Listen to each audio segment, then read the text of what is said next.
Selamat pagi dan salam sejahtera. Berjumpa lagi kita dalam Sejahtera Asia bersama dengan saya Jonathan Ding dan Ghazali Zawawi bertemankan anda di Sejahtera Asia selama 1 jam bersiaran langsung di Astro saluran 122. Hari ini hari Selasa 16 Februari 2021. Kami doakan dan harap agar anda di rumah berada dalam keadaan yang sihat walaupun dalam keadaan norma baru sekarang. Itu norma baru yang perlu kita adaptasi sekarang. Gas, selamat pagi Gas. Selamat pagi John. Apa khabar? Alhamdulillah, khabar baik John, apa khabar? Sihat. Macam mana sambutan Tahun Cina minggu Tahun lepas? Cina, meriah? meriah. Alhamdulillah. Walaupun dalam keadaan yang norma baharu, tak boleh mengunjung dan sebagainya, tapi sambutan tetap meriah. Ni tak ampau. Tak kahwin lagi, tak boleh bagi ampau. Okey, tak apa. Bila John dah kahwin nanti, bagi ampau kat semua orang. Bukan dekat Gas saja, tapi untuk semua kru Sejahtera Asia, okey? Okey, hari ini bersamaan dengan 4 Rejab 1442 Hijriah, kita untuk umat Islam lebih kurang 2 bulan saja lagi untuk kita menyambut bulan Ramadan. Dan bercakap mengenai perayaan ni John, pastinya ramai orang nak membeli barangan secara online sekarang ni. Ditambah pula dengan situasi norma baharu, jadi keadaan trafik itu pastinya ada. Dan ada juga isu yang mengatakan bahawa barangan ini terjejas disebabkan oleh ketidak-efisiennya syarikat-syarikat Korea ni dan sebagainya. Jadi kita harapkan agar biarpun dalam keadaan norma baharu ini permintaan tinggi, jadi kualiti juga dapat ditingkatkanlah. Bercakap mengenai beli belah ni, sentiasa kami bawakan kepada anda topik kewangan bersama dengan Wan Alif. Jadi bukan hari ini tetapi bukan hari ini tetapi kami nak tease sahaja untuk anda. Setiap minggu akan ada sahaja topik kewangan untuk anda yang menonton kami di Sejahtera Asia. Baik, hari ini topik yang akan kita bincangkan lebih serius dan lebih penting, isu hangat sekarang ini. Kita akan berbicara mengenai pencerahan lebih lanjut tentang vaksin COVID-19. Kita akan bersama dengan pakar perubatan keluarga Dr. Mazia Ishak. Dan seterusnya John, mungkin topik yang kedua adalah seni bina dan budaya bersama dengan founder of Borneo Laboratory, Cik Wendy Teo. Tapi sebelum itu, kami akan mulakan dengan perkembangan semasa terlebih dahulu. Yet another day, another number. Pastinya John akan bawakan kepada anda perkembangan COVID-19 di Malaysia. Baik. Semalam Malaysia mencatatkan 4,521 kes sembuh, menjadikan jumlah keseluruhan sebanyak 218,335 kes. Sebanyak 2,176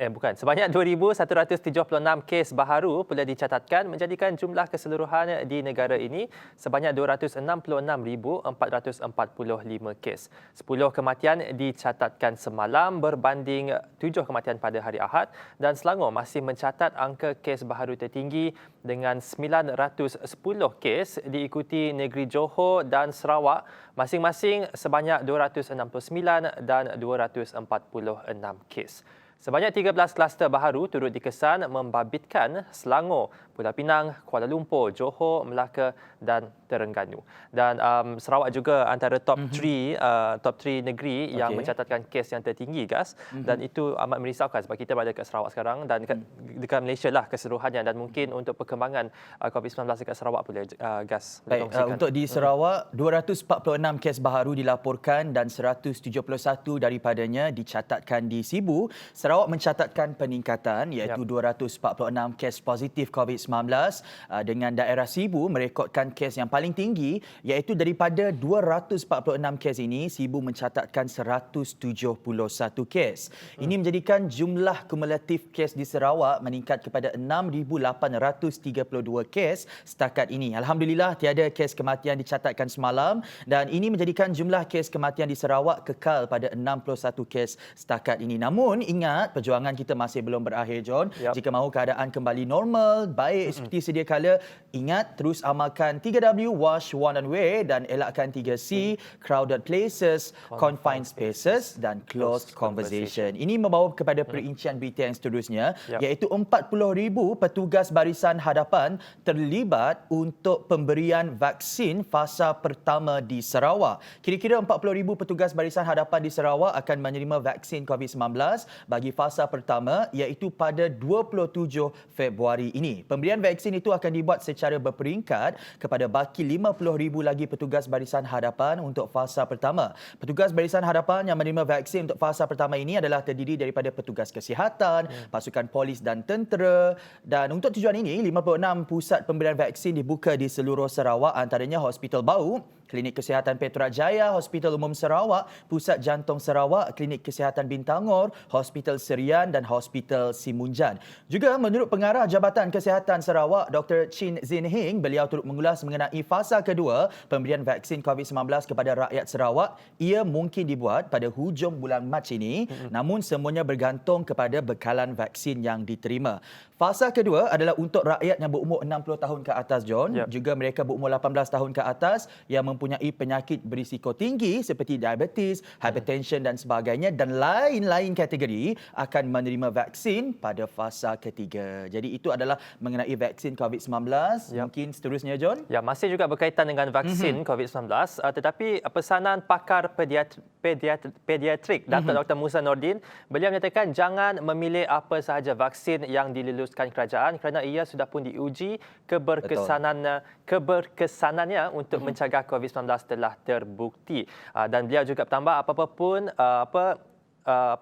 diberikan kepada anda, maksudnya anda bertuah kalau vaksin ini diberikan kepada anda. Sebab bagi saya percaya kerajaan negeri Sarawak, kerajaan negara KKM juga memang dah pun uji keberkesanannya dan mereka tak akan sesuka hati memberi vaksin kepada rakyatnya. Jadi ingat vaksin ini adalah yang terbaik untuk kita. Betul. Itu adalah langkah pencegahan yang perlu kita ambil sekarang ini, bukan sahaja untuk orang kata melawan ataupun memutuskan rantaian COVID-19, juga untuk orang kata memberi harapan lagi, memberi sinar harapan, memulihkan ekonomi kita. Itu yang lagi penting. Itu yang lebih penting sebenarnya. Dan betul. ingat, vaksin COVID-19 tak akan merubah deoksiribonukleik asid ataupun DNA dalam badan kita. Jadi jangan risau, jangan wujudkan gerakan anti-vaksin dan sebagainya. Betul. Terus berikan kerjasama. Baik, itu saja perkembangan yang kita nak bawakan kepada anda pada hari ini.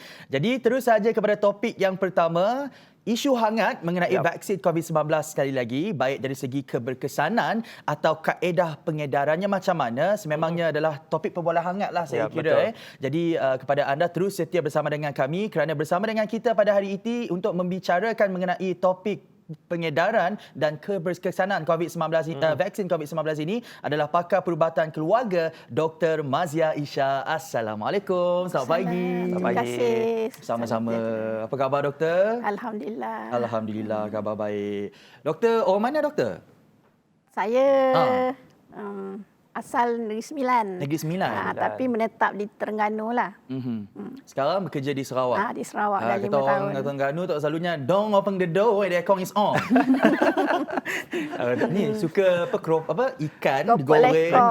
Pot leko. Okey, dah jangan cakap pot leko. Lapar. Vaksin Pfizer, John. Saya kira sudah ada di fasiliti kesihatan, namun akan diedarkan tidak lama lagi untuk fasa pertama, kedua dan ketiga, dan bagi fasa pertama di Sarawak ianya akan melibatkan kira-kira 40,000 golongan frontliners. Jadi doktor, sebagai mukadimah mungkin boleh diceritakan terlebih dahulu bagaimana sebenarnya vaksin yang akan diterima oleh rakyat ini berfungsi melawan COVID-19. Okey, terima kasih. Okey, bismillahirrahmanirrahim.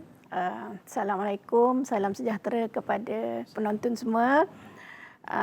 Untuk pengenalan vaksin ni adalah penting untuk kita, terutama apabila berlaku sesuatu penyakit berjangkit yang menular sangat serius dan menjangkiti ramai orang yang sekarang kita dalam fasa pandemik. Kalau pandemik ni bermakna keseluruhan dunia telah mengalami masalah penyakit berjangkit yang menyebabkan pandemik, yang sekarang ini adalah COVID-19. Jadi apabila berlaku penyakit berjangkit yang menular sangat serius dan menular di keseluruhan negara terutamanya, dan juga kalau kita di Sarawak lah, kalau dalam sekarang ni gelombang ketiga yang saya rasa semalam pun dah kira yang tertinggi di Sarawak. Jadi inilah masanya untuk kerajaan menjalankan satu usaha strategi untuk mengawal penularan COVID-19, dan salah satu usaha yang patut kita jalankan adalah pemberian vaksin. Sebenarnya vaksin ni telah lama wujud berpuluh-puluh beratus-ratus tahun yang dahulu, yang kita kalau kita tengok sekarang, vaksin kebanyakan kita beri semasa bayi. Yang kalau kita tengok daripada bayi sekali sehingga setahun 2 tahun kita memberi vaksin. Yang mana dengan pemberian vaksin ini dia dapat membantu mengawal dari segi penularan yang kalau kita tengok pada beberapa puluh tahun yang dahulu banyak penyakit-penyakit berjangkit yang menular seluruh dunia kita dapat kawal lah. Sebagai contoh penyakit cacar yang telah dieradikasi di peringkat seluruh dunia. Dan vaksin cacar itu sendiri kita telah berhentikan sebab dia telah dimusnahkan di seluruh dunia dan tak ada dah penyakit cacar. Begitu juga penyakit-penyakit berjangkit yang lain yang sekarang kita dah jarang jumpa disebabkan pemberian vaksin daripada kanak-kanak. Tapi untuk COVID-19 ni yang berlaku semenjak 1 tahun yang dahulu yang kita rasa telah menular dengan sangat orang kata serius sehingga kalau kita tengok di seluruh dunia sehingga 109 juta orang telah dijangkiti. Yang mana kematian sehingga 2.4 juta yang saya rasa dalam masa setahun ni sangat tinggi. Kalau kita tengok Spanish flu pada berapa puluh tahun yang dulu dalam masa 3 tahun 150 juta kematian disebabkan Spanish flu yang mengambil 3 tahun untuk penyakit itu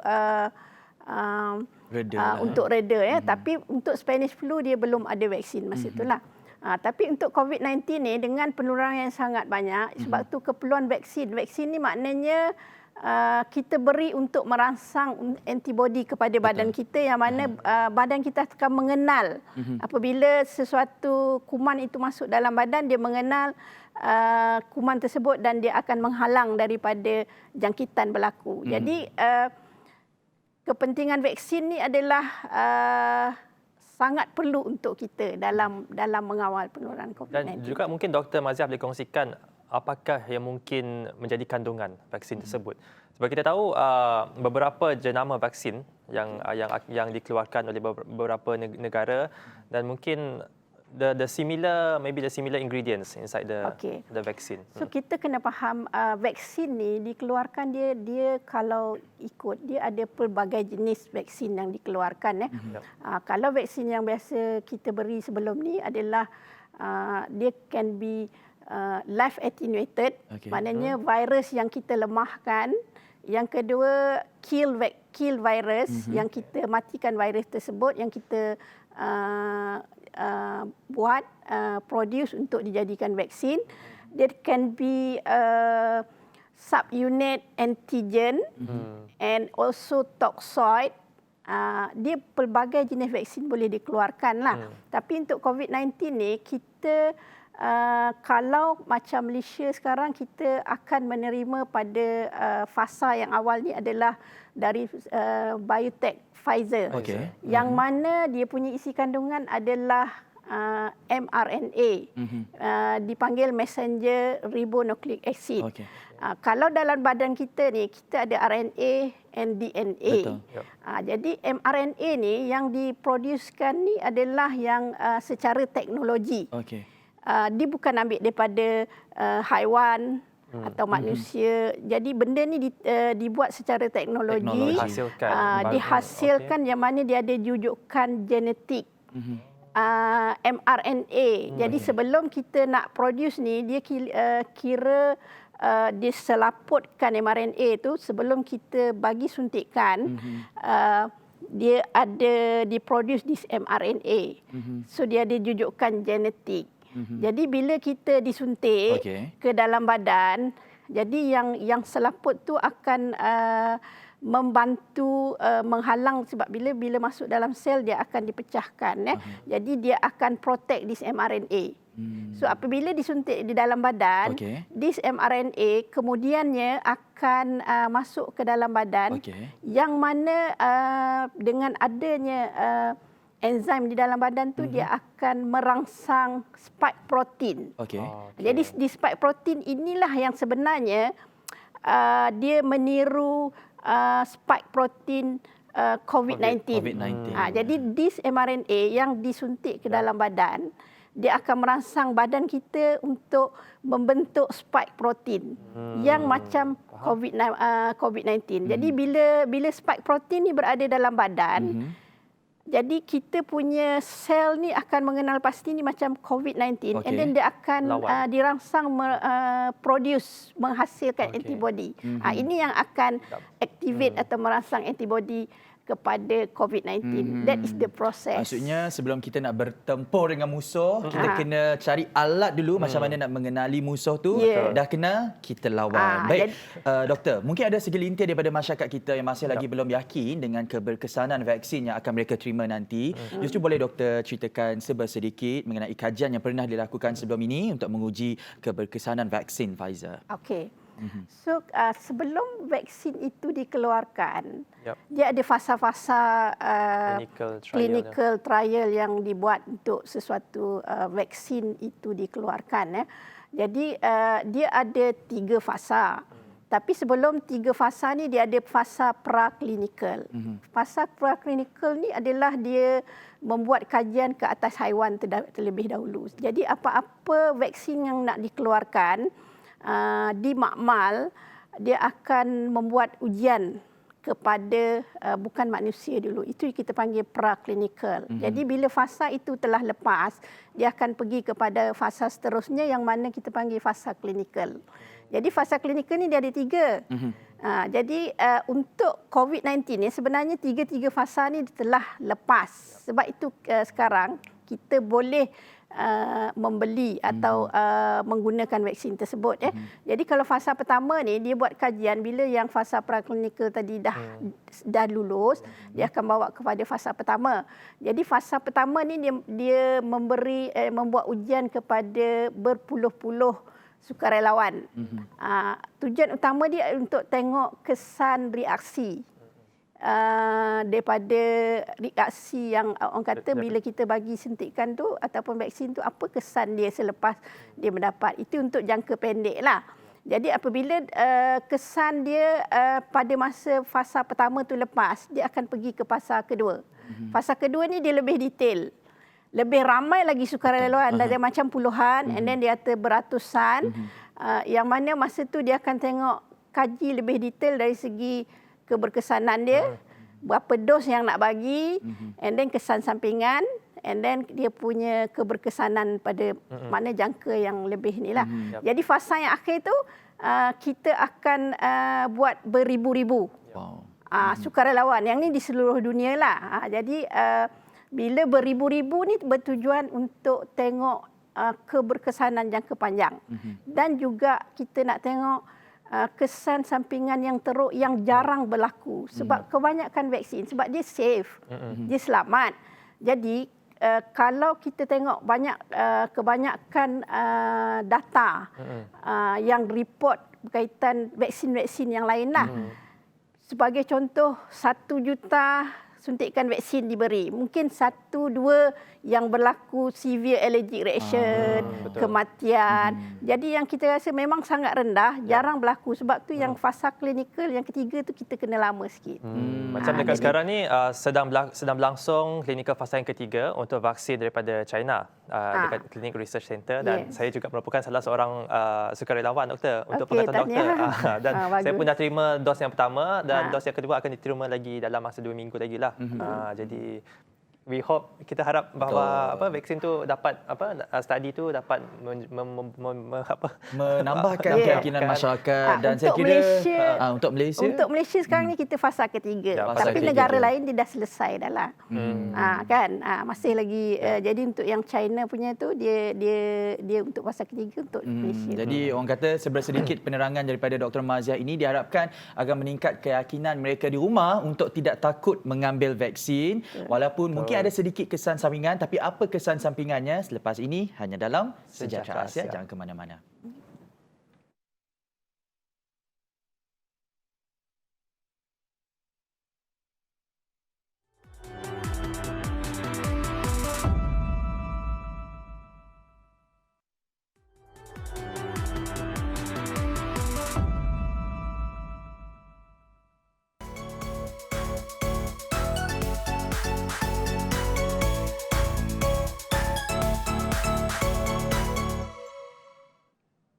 Baik, kembali lagi dalam Sejahtera Asia. Kepada anda yang mungkin terlepas siaran kami sebelum ini, jangan risau, boleh cari sahaja kami di YouTube Sejahtera Asia TVS dan saksikan kami secara langsung di saluran 122 Astro dan My Free View. Masih lagi membicarakan mengenai topik vaksin COVID-19 dan tadi kita ada tanya doktor mengenai apakah kesan sampingan selepas penerima vaksin itu mengambil vaksin COVID-19 ini, doktor.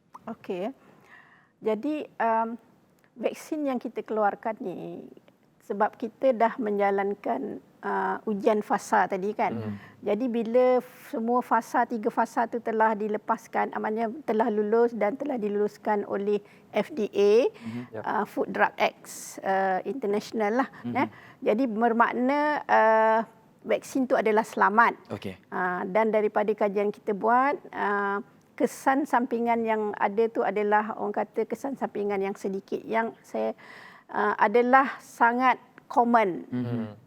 Jadi kesan sampingan vaksin ni pertamanya kalau immediate yang biasa apabila kita dapat suntikan dia akan sakit sikit di bahagian bahu tu, lenguh, pengalaman kita yang pernah kena vaksin kan. Kemudian ini yang biasa ni. Kemudian mungkin dalam sehari dua dia rasa macam lenguh badan, demam, tapi tidak ramailah kebiasaan dia asimptomatik. Maknanya tiada ada kesan sampingan jadi tapi yang perlu kita tengok adalah kesan sampingan yang segera apabila disuntik kita akan observe lah. Observe ni maknanya kita pantau dalam 15-30 minit yang mana reaksi kepada vaksin ni bergantung kepada individu. Sebab kadang kita tak tahu seseorang itu dia alah atau alergik kepada apa-apa bahan.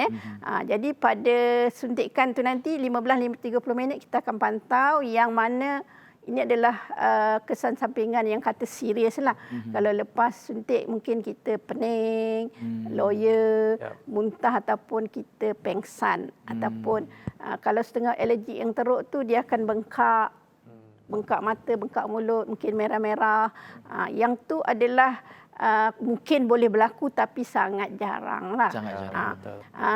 Yang selepas 2-3 hari itu adalah apabila vaksin masuk ke dalam badan, dia berinteraksi untuk antibody to produce. Masa itulah kita akan rasa macam demam-demam. Sebab tu orang kata kenapa lepas vaksin ada yang demam. Sebab antibody tu dia bagus. Dia merangsang bila vaksin tu masuk, antibody kita keluar. Jadi dia nak lawan kepada benda yang aku kata macam dia kena ini COVID-19. Jadi dia kata mesti produce antibody untuk lawan. Itu yang menyebabkan kita akan ada tanda-tanda macam kesan sampingan. Jangan risau. This is very common and semasa suntikan kita akan ada pemantauan selepas suntikan tersebut. Embrace the fever. Yang risau itu adalah sebenarnya proses untuk antibody kita melawan virus COVID-19 ini. Baik doktor, 2 lawatan perlu dihadiri untuk menerima vaksin Pfizer ini, iaitu the second visit will be around 1 month after the first one kan. Jadi bagaimana cara atau kaedah pemberian vaksin ini dan agak-agaknya berapa banyak kuantiti yang akan diberikan? Okey. So vaksin yang kita akan beri untuk fasa yang mula-mula ni adalah Pfizer Biotech ataupun kita panggil community. Yang akan dijangka sampailah kalau di Sarawak 26 hari bulan 2 dan 27 kita akan buat pelancaran peringkat negeri Sarawak di InsyaAllah lah cadangan kita adalah di Studium Negeri Perpaduan Kuching. Jadi kita ada dua suntikan untuk vaksin ini. Yang pertama akan bermula pada 27 yang mana itu adalah terdiri daripada frontliner Kementerian Kesihatan Malaysia terdahulu. Kemudian kita akan sambung seterusnya. Jadi selepas suntikan yang pertama adalah suntikan yang kedua yang terawal adalah 21 hari. 21 hari. 21 hari. Jadi antara 21 hari hingga 45 hari. Jadi kalau sekiranya tuan-tuan dan puan-puan disuntik, pastikan dalam masa 20 hari itu akan disuntik kali kedua. Dan the maximum jarak yang kita boleh dapat vaksin hingga 45 hari. Sekiranya kita gagal datang ataupun terlupa selepas 45 hari, suntikan kedua mungkin tak dapat. Sebab kita antara 21 hingga 45 hari untuk suntikan yang kedua. Apa akan terjadi sekiranya seseorang itu mempunyai hal-hal yang tertentu selepas 21 hari sekalipun ataupun 45 hari mereka masih tak dapat menerima vaksin yang kedua? Selepas 45 hari, ini yang telah digaris panduankan lah sebab mungkin dari segi keberkesanan dia. Sebab vaksin ni penting. Untuk yang pertama ni kita activate atau kita rangsang antibody. Jadi jumlah antibody yang dikeluarkan dia masih belum mencukupi. Sebab tu vaksin ni dia bukan satu dos je kebanyakan. At least 2-3 dos. Jadi dos yang kedua tu perlu awal. Kebanyakan vaksin within 3 minggu ke hingga 4 minggu. Jadi bila kita lewat, keberkesanan untuk antibody itu dibentuk mungkin akan kurang lah. Sedikit kurang. Jadi orang kata berilah kerjasama. Okay, kalau tak dapat, orang kata exactly 21 hari macam doktor katakan tadi, 45 hari paling lambat. Tapi seelok-eloknya selepas 21 hari itu patuhi jadual. Baik doktor, ini yang saya kira soalan yang ramai orang nak tahu sebab fasa pertama 27 Februari ini. Fasa kedua pula bagi mereka yang mempunyai penyakit berisiko tinggi, kemungkinan di sekitar hujung bulan Mac. Bagi orang awam yang biasa pula doktor, agak-agak bila mereka akan menerima vaksin? Orang biasa, okey. Perancangan kita di Sarawak lah. 27 adalah pelancaran dan kita teruskan dengan frontliner. Sebab vaksin ni dia selepas dikeluarkan daripada ultra freezer yang minus 70 degree tu, kita akan masuk dekat top loading. Dia hanya boleh diguna selama 5 hari saja. Jadi kalau untuk batch pertama tu dia datang hanya 5 hari je kita kena habiskan vaksin ya. Jadi untuk fasa pertama ni yang hampir 40,000 frontliner Kementerian Kesihatan dan juga yang bukan Kementerian Kesihatan kita jangka hingga 31 Mac. And then seterusnya adalah fasa kedua untuk golongan 60 ke atas dan golongan rentan yang ada penyakit. Jadi yang ni akan mengambil masa. Sebab kita akan ambil keseluruhan pesakit-pesakit sebab ini adalah golongan yang paling ramai. Jadi kita telah ada line listing di peringkat semua klinik kesihatan seluruh Sarawak untuk mereka yang 60 ke atas yang kita dapatkan daripada ketua kampung dan juga yang penyakit ni daripada semua klinik kesihatan. Jadi klinik masing-masing ada line listing dan kita telah edar kepada pusat pemvaksinan tadi yang kita telah 56 tadilah. Itu tidak termasuk di dewan yang kita isytiharkan untuk buat pemvaksinan besar-besaran. Jadi jangkanya kalau di Sarawak perancangannya kita akan habiskan by September termasuklah yang 18 tahun ke atas tu. Ini kalau ikut perancangan Kementerian Kesihatan kita akan buat sehingga Februari 2021. Tapi di Sarawak telah dirancang untuk lebih awal. Jadi insya-Allah kalau tidak ada apa-apa masalah dari segi perancangan vaksin dan sebagainya sehingga September 2021. Harap-harap cepatlah sampai betul. September lagi cepat lagi bagus. Semua orang rasa tak was-was lagi dah Yang penting kena bagi kerjasamalah. Kalau anda dipanggil ataupun disuruh untuk pergi ke vaksin untuk mengambil vaksin, silalah memberi kerjasama sebab ini bukan hanya untuk kepentingan diri sendiri, untuk kita sendiri tetapi kepentingan bersama. Jadi baik doktor, kita nak tanya juga bagaimana kita nak mengatasi kebimbangan umum mengenai vaksin hesitancy ni? Ada yang mengeluarkan isu halal haram vaksin dan sebagainya. Macam mana, doktor? So, pengalaman semasa saya mengenali kes-kes yang refuse vaksin lah, ataupun setengah orang dipanggil anti vaksin. Actually dia punya concern ni adalah pelbagai. Selama berapa tahun saya berjumpa dengan orang-orang yang refuse, terutama bila bayilah, kanak-kanak. Kebanyakan ibu bapa tu sendiri telah divaksin. Mereka sendiri tak ada masalah, tapi yang masalah kepada anak. Jadi apabila kita bertanyakan kenapa enggan divaksin, apa yang kebimbangan? Pertama, kesan sampingan. Dia kata ada pengalaman anak-anak yang terdahulu. Tapi sebenarnya kesan sampingan yang ada itu adalah kesan sampingan yang kecil. Tapi bagi dia menimbulkan kebimbangan. Untuk dia. Itu satu dari segi kesan sampingan lah. Yang kedua, dia dari segi halal haram. Jadi dia ada macam was-was. Tapi jangan bimbang sebab kita ada, sebagai kita especially yang sebagai umat Islam ni, kita ada muzakarah, alim ulama yang lebih orang kata tahu berkaitan dengan ni. Dan pada 3 Disember 2020 baru ni yang mana mesyuarat muzakarah peringkat kebangsaan berkaitan isu vaksin COVID ni telah menetapkan ianya harus, hukumnya harus dan wajib diberi kepada mereka yang telah ditetapkan oleh KKM. Even kalau dalam Islam pun mencegah itu lebih baik daripada merawat. Jadi sekarang setelah 1 tahun yang kita tengok tidak ada pengurangan pun dari segi COVID-19, yang saya rasa benda ni memang tuntutan. Pada pandangan saya wajib lah. And then mRNA yang kita produce ni tidak ada, kita tak ambil daripada haiwan pun. Kan? Jadi teknologi. Tak ada isu dari segi halal haram. Ini yang kita diproduce secara teknologi. And then dia punya proses tu telah disaring daripada awal. And then kebersihan, mutu pembuatan dan sehinggalah vaksin itu dihasilkan. Baik, mungkin mereka masih lagi gusar, doktor, sebab ada setengah pihak yang menyatakan bahawa golongan emas tidak digalakkan untuk menerima vaksin ini disebabkan oleh kadar imunisasi badan mereka yang lemah. Pandangan doktor? Okey, sebenarnya mereka inilah orang yang sangat berisiko untuk mendapat jangkitan. Seperti yang kita tengok kanak-kanak, penyakit yang terdahulu macam petasis, polio, influenza, yang sekarang ni MMR, measles, mumps, rubella. Yang ni adalah penyakit yang selalu kanak-kanak yang mudah kena. Jadi mereka ni adalah golongan yang orang kata bayi dia rendah daripada protection penyakit berjangkit. Sebab tu kita proses vaksin, beri vaksin pada kanak-kanak. Tapi untuk golongan warga emas ni dia ada penyakit tertentu yang mudah didapat pula.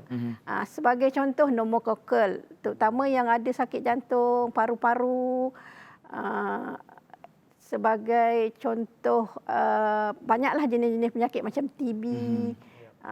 Kemudian untuk warga emas ni sebab dia ni pertahanan badan dia rendah, so dia mudah dapat penyakit lah. Sebab tu kita bagi vaksin untuk tingkatkan antibody dia. Maksudnya lagi bahaya kalau tak dapat vaksin COVID-19 bagi warga emas ini. Secara ringkas, doktor, mungkin pesanan kepada mereka di luar sana, orang awam, untuk mempunyai kesedaran dan bekerjasama dengan kerajaan untuk pelan imunisasi kebangsaan COVID-19. Pesanan doktor.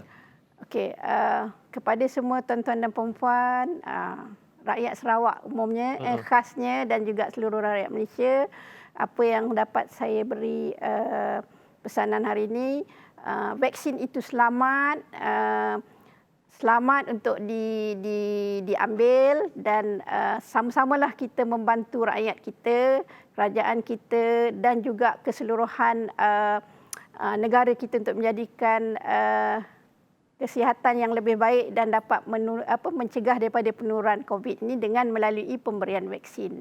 Itu saja pesanan. Health is wealth. Budayakan norma baharu. Beri kerjasama untuk menerima vaksin ini nanti. Sama-sama kita putuskan rantaian COVID-19. Terima kasih Dr. Mazia atas perkongsian yang cukup bermakna pada pagi ini. Selepas ini kita akan bersama dengan seorang arkitek yang menggabungkan elemen Borneo dan seni bina semasa. Selepas ini hanya dalam Sejahtera Asia.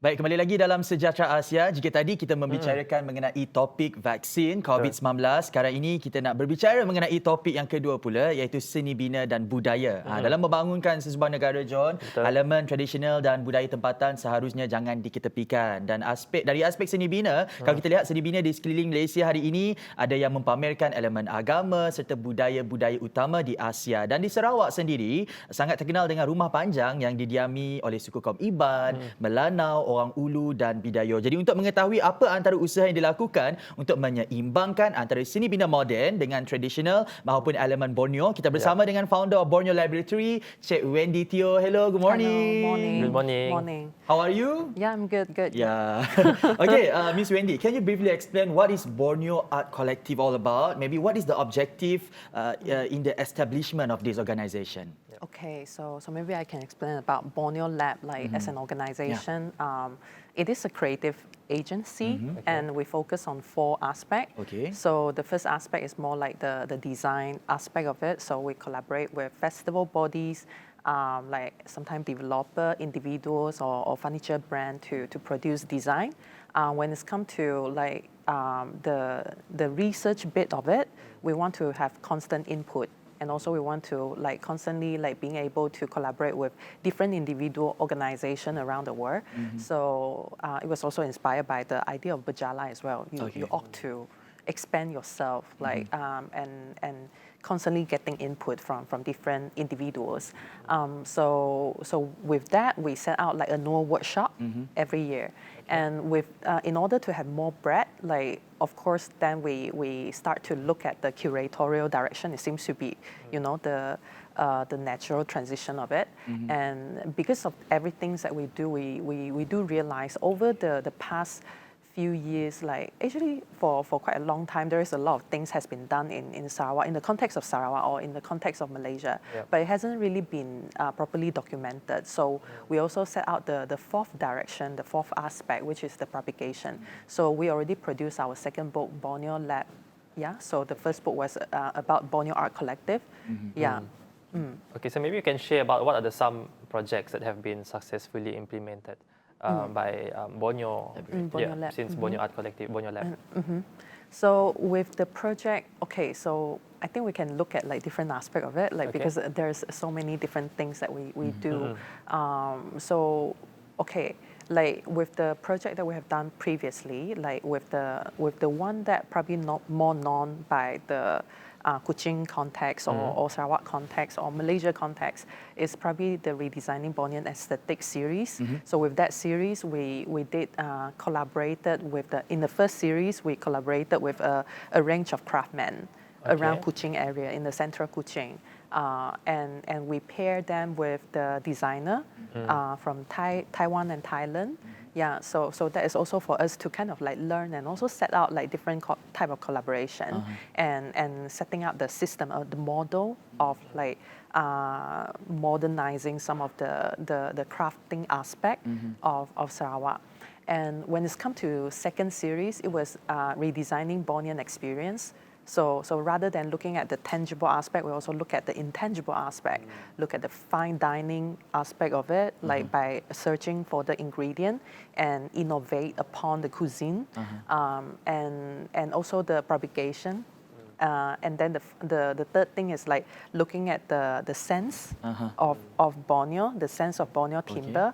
And then the 4th part is about like, okay, looking at the participatory model, because for the first series, we actually did a bamboo pavilion. With that one, we realized that actually we have a lot of material with the diversity of the material we have, but we never really have a proper chance to look at like how could we look at the design aspect of it or innovate upon it.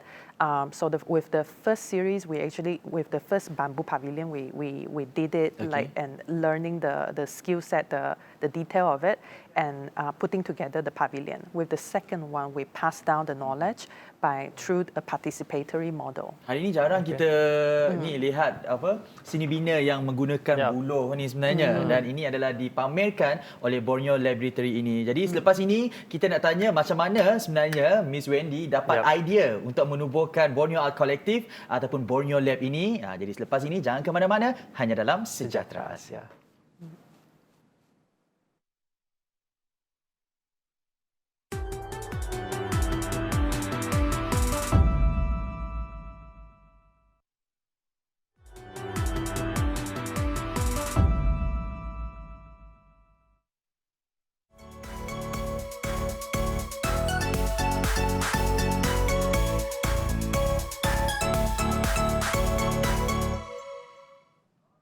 Kembali lagi dalam Sejahtera Asia, masih lagi membicarakan topik seni bina dan budaya bersama dengan Miss Wendy Teo, founder of Borneo Lab.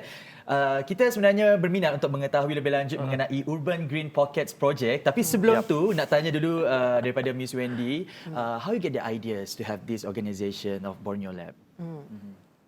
I think it has to do with like my past experiences, like the professional experiences in UK. I think like when you are away from home, you're exposed to more of the elements from home, and like having the exposure of seeing like some of the indigenous languages or the indigenous like culture, having the exposure or having the chance to be like explore further. Like that's also some of the things that I thought like. How come in with the richness and also the diversity of like Borneo elements we have in, you know, we don't not simply having the highest like biodiversity, but we also have the cultural elements diversity. We never really like investigated in depth about like what is the potential of it, rather than looking at it as past elements. So that was also some of the things that I thought like, wow, it will be a very big missed opportunity not doing anything about it. So that was one of the like, you know, the spark for myself, like to think about actually there was also a lot of things we could do, contribute from the architectural aspect, from the artistic aspect. Wow. So dari situlah dapatnya idea untuk mempunyai Borneo Laboratory ini. Yang pastinya memberi impak sebenarnya sebab dalam arus pemodenan ini kita tak boleh ketepikan elemen kebudayaan dan the spirit of Borneo itself. Baik, Urban Green Pockets Project, Plant Life from Plastic. Interesting. The project uses single-use plastic bottles and recycle it to grow a vertical edible garden on the rooftop of Think and Think. So Miss Wendy, maybe you can show about it, or maybe the main objective of this campaign. Okay, I hope I can elaborate like clearly about that, because I think it's a manifold of like ideas. So Think and Think itself is also a project. Okay. Yeah, the artistic statement of it is like connect widely, think deeply, and act daringly. That was kind of like nurture, like kind of started like when we were still in the pandemic lockdown time. So after the lockdown, we decided to commit a building, like to do something to motivate the community. And then after that, like we also look at like, okay, this building probably need a signage, but the signage, is it something like we used to know about, like which is the Think and Think supermarket that was named after the Think family. But we thought, okay, it has to be shared by the public, but at the same time, it's carry the memory of Think and Think. So we rename it into Think and Think. Think and Think. Yeah, so it's like thinking and doing. Yeah, and at the same time, like rather than having a very visualized like signage, like or the signage with the alphabet, like how could we do something on the rooftop? Like so that will be probably the first like community food bank. So that is like what we anticipated, a community food bank supported by the community. So how could we do it? Because previously we already done a series of participatory model with the construction of the bamboo pavilion and with some of the propagation project we had, and also some of the workshop project we had. So this time round, like it will be a series of things, a palette of workshop and a palette of like campaign. Yeah. So the first one is the plastic collection, to look at like how could we have more planters by converting the plastic into planters. So then we can assemble into the urban green pocket. And at the same time, like why are we doing this green pocket? It has to do with like, you know, last year October there was a very like, I think a widely circulated articles about like COVID. You know, like it could spread faster, like when you are in the like, you know, enclosed space, as you mentioned earlier. So these are the things that we look at and thought, wait a minute, like in the tropical area like Malaysia, if you look at how people hang out, the kind of pattern, the way people hang out tend to be in this enclosed shopping mall, enclosed space. So how could we provide a new DNA of the hangout spaces and still enable gathering, but it's safer? Yeah, so that's why we will have a series of green pocket project. Yeah, so the first two will be in Think and Think. Yeah. So Ting and Ting is located at the All Ting and Ting supermarket. Exactly. So like Yeah. maybe you can share. Is it open for public? And the public can just walk in and go. What time your operating hours? Well, we aim to open it like from March onward. Okay. Yeah, but at the wait. same time, we also want to be careful Okay. Yeah. with like all the SOP. So I think like I would say for now, because we know like the CMCO is until like March. Yep. So I think like we will wait until when the year latest. So for now, it's not open yet. It's not open yet because we are still in preparation. But we already have our studio spaces set up in the space. So if anyone interested in taking like some of Yes. the sharing the think tank with us, welcome to the think tank. Coming soon. Yeah, Jadi coming terus soon. orang kata ikuti perkembangan semasa daripada Miss Wendy Teo, kalau boleh dikongsikan media sosialnya, your media social media. Social media. So there's a website like borneoartcollective.org, and also you can find us on the Facebook and the Instagram. Yeah. Okay, mungkin boleh dikongsikan juga how to be the vendor or volunteer for Borneo Lab. Okay, so with that one, you can send your proposal, go to our website and click on the vendor application and also the volunteer.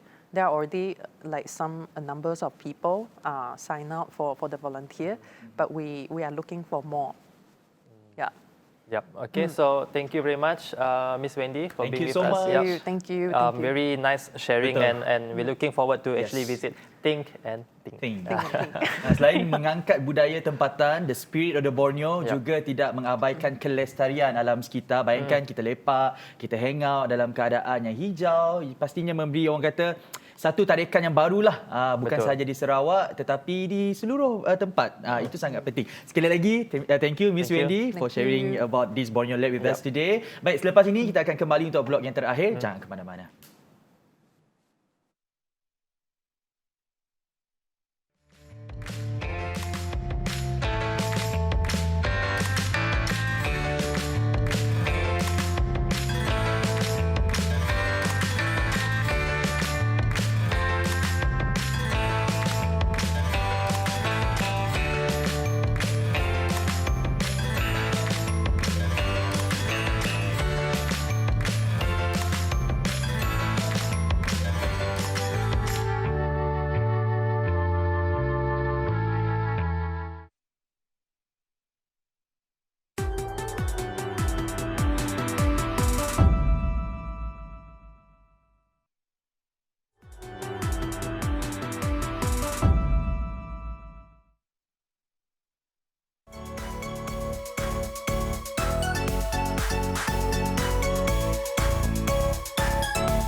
Kembali lagi bersama dengan kami dalam Sejahtera Asia. Terima kasih kepada anda yang masih lagi setia bersama dengan kami dalam Sejahtera Asia. Baik, untuk kita recap apa yang kita bincangkan pada hari ini, pada pagi ini. Yang pertama tadi bersama dengan Dr. Maziah yang yang membicarakan mengenai vaksin COVID-19, pemberian vaksin COVID-19, dan apa yang boleh kita kongsikan sedikitlah. Tak payah risau. Sebab vaksin ini diberikan adalah untuk kebaikan, bukan untuk saja kita, tapi untuk kebaikan kita bersama, dan itu merupakan tanggungjawab kita untuk mengambil vaksin ini apabila disuruh oleh Kementerian Kesihatan Malaysia. Ada juga warga emas di luar sana mungkin yang sedang menonton kita sekarang ini yang selalu mengeluarkan ataupun menyatakan keluhan mereka bahawa mereka sudah tua. Jadi pastinya mereka mempunyai imunisasi badan yang lemah dan takut sekiranya mengambil vaksin ini lebih membawa risiko kepada mereka. Tetapi seperti yang dijelaskan oleh Dr. Maziah tadi, lagi bahaya kalau tak ambil vaksin. Sebab vaksin ini mempunyai mRNA iaitu messenger ribonucleic acid yang akan memberikan faedah kepada tubuh badan kita. Pastinya memberi kesan sampingan lah, common side effects macam demam selepas 2-3 hari, kerana itu adalah penanda bahawa badan kita bekerja untuk melawan virus COVID-19 ini. Juga tadi dikongsikan oleh Dr. Maziah, gerak kerja dan mekanisme yang dilakukan oleh pihak kerajaan sekarang ini juga sangat efektif sebenarnya, sebab telah diwujudkan ataupun satu kumpulan untuk mengesan mereka yang berumur 60 tahun ke atas, warga emas, juga mereka yang 18 tahun ke atas yang mempunyai penyakit yang berisiko tinggi, iaitu mereka ini akan menerima vaksin ini pada fasa yang kedua nanti. Jadi telah diwujudkan a listing, listing untuk mencari siapa yang akan layak untuk menerima vaksin untuk fasa kedua. Jadi tugas kita untuk berikan kerjasama dan yakin terhadap keberkesanan vaksin COVID-19 ini. John telah menjadi sukarelawan untuk menerima vaksin COVID-19. Boleh diceritakan sedikit pengalaman mungkin? Okey, saya pun dah menerima vaksin yang pertama, dos yang pertama, dan setakat ini okey, tapi ada juga mengalami kesan sampingan, tapi taklah serius sangat.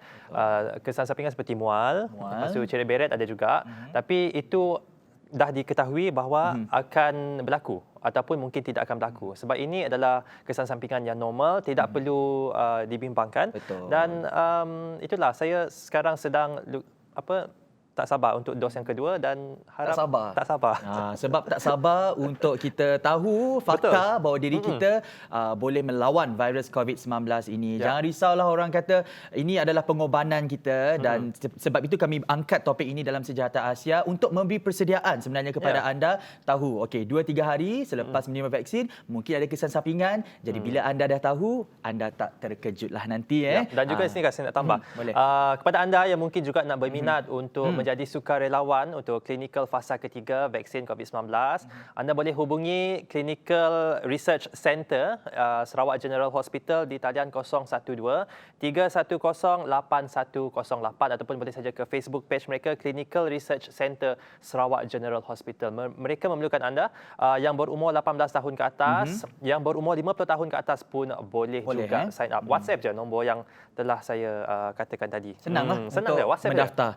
Topik yang kedua mengenai seni bina dan budaya. Kami nak ulas juga sedikit Miss Wendy Teo mengenai Urban Green Pockets project beliau, yang mana kita boleh hangout, lepak dalam persekitaran yang hijau. Sama-sama kita sihat, sama-sama kita kerjasama melawan COVID-19, putuskan rantaian COVID-19 ini. Okey, baik, kita akan jumpa lagi esok hari dalam Sejahtera Asia bersama dengan saya Ghazali Zawawi dan saya Jonathan Ding. Jumpa esok dalam Sejahtera Asia. Daripada inspirasi kami cetuskan inovasi. Jumpa esok.